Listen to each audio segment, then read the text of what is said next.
तुझी काय चूक आहे माहितीये? तू स्वतःपेक्षा या समाजाला अवास्तव महत्व देतोस आणि कोणतेही पाऊल उचलताना 4 लोक काय म्हणतील ह्याचा निरर्थक विचार करतोस ना? मग आता नेमकं काय करायचं हे शांतपणे समजून घे. सगळ्यात आधी ह्या लोकांचा विचार मनातून पूर्णपणे काढून टाकायचा.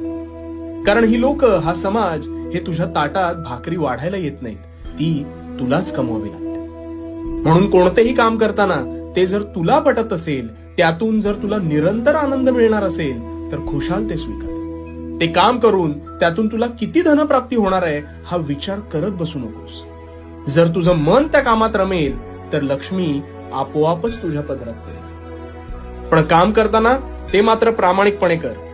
तुझ्या अंतरात्म्याचा आवाज कधीही लोप पाहू देऊ नकोस. आणि मग बघ, तू निव्वळ प्रगतीपथावर संचार करशील.